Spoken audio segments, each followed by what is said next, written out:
Eu estava a trabalhar numa empresa do algodão. Algodão? Fazendo o quê? Yeah.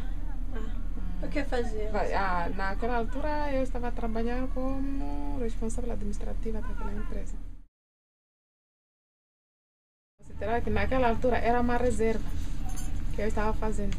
Eu estava a trabalhar, conseguir alguma coisa, em vez de gastar tudo, pensar em comprar ferros guardar. Que é para um dia como este, que agora estou desempregada, está-me a ajudar, pelo menos para viver. Então eu considerei como se fosse uma reserva minha. Eu trabalhava, conseguia algum dinheiro, juntava, comprava ferros, começava a aplicar. Enquanto estava aqui a funcionar, eu estava a trabalhar ainda. Tenho 2 piladores e 2 moageiras aqui na parte elétrica.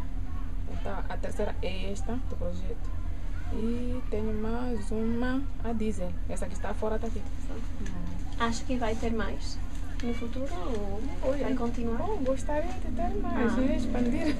Expandir? Gostaria. Pensamento tem, só que as condições são difíceis. Não tem como conseguir dinheiro para começar com os negócios.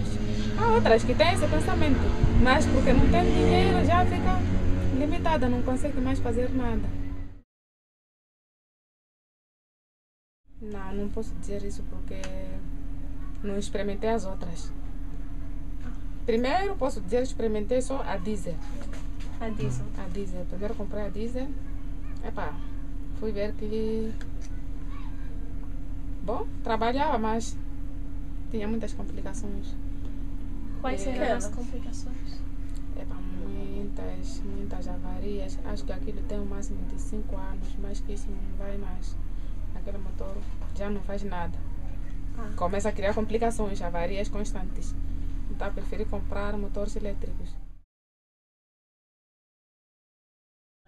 É mais lenta, é pequena, quase aquilo caseiro, né? Então, se fosse mais grande, seria quase igual com a situação? Bom, talvez seria quase igual ou seria mais, né? Yeah.